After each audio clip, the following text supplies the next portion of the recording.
Alright, everybody, here we go. The May 1989, the first weekend of the summer movie season. And of course, this is when you get all the big blockbusters coming out.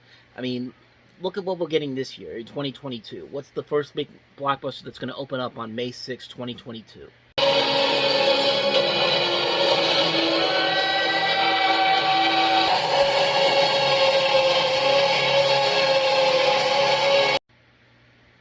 Of course, it's going to be Doctor Strange in the Multiverse of Madness, which looks incredible, by the way. But what about 32 years ago? What was the first big movie that came out in May of 1989? What was the big movie that kicked off the summer movie season? That movie was... Than football. They live in a world where words mean everything. Meaner than ice hockey. Where argument is the weapon of choice. And because women can play at it... You're to Mansfield. You're supposed to be brilliant. Just as down and dirty as the men. Haven't you ever heard of the women's movement? Yeah, but I wish I had. It's probably the scariest, most fascinating sport on the face of the planet. There isn't anyone they can't talk to. I don't want to be Tucker's debate partner. We usually end up debating each other instead of our opponents. Yeah, well, I don't think I want to be your partner either. Except each other. Shut up, okay? I was sort of liking this. What would you say if I told you that you could be debating in front of the Supreme Court this spring? Sometimes I think I'm not going to make it. You know as well as I, they don't stand a chance. Don't be too sure of that. Kirk Cameron. You didn't make that up, did you? Jami Gertz. Roy Schieder. They sought victory at any cost and passion at any price. Listen to me. Yeah, definitely a different movie than Doctor Strange in the Multiverse of Madness. This was back when the summer movie season actually started on Memorial Day weekend, and it wasn't until, like, the mid-90s, late 90s, when someone finally decided, let's move the summer movie season up to the start of May. So you still had a couple of weeks of, like, mediocre movies, and case in point here, Listen to Me, which is the biggest new wide release, because it's got Kirk Cameron in it. Kirk Cameron was a successful actor at the time on Growing Pains. He was a hot commodity. Everyone thought he was going to be the next big star.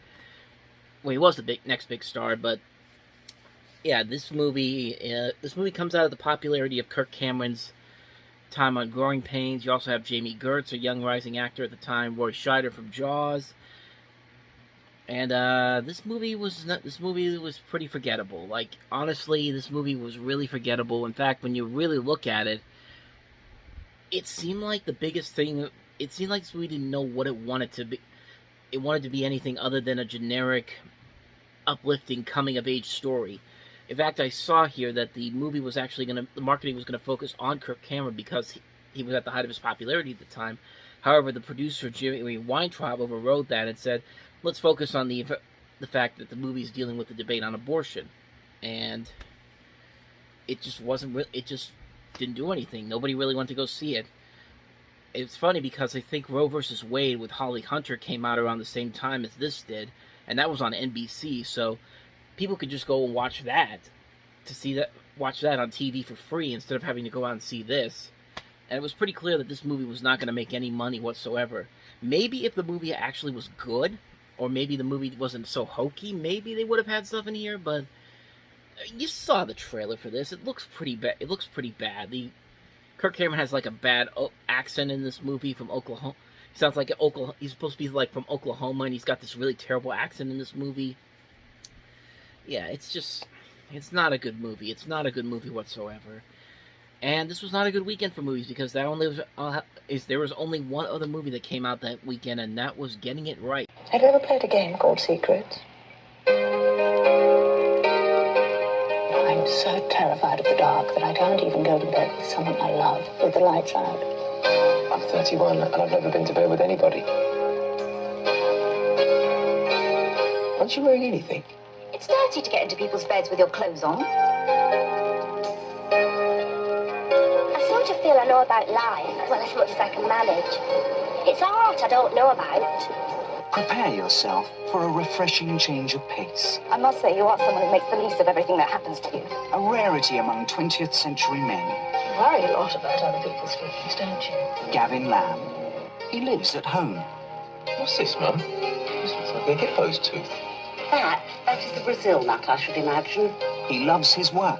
I understand from my daughter that you mess about with people's hair. I once bit someone who tried to comb my hair. It's all Getting It Right, starring Lynn Redgrave, Helena Bonham Carter.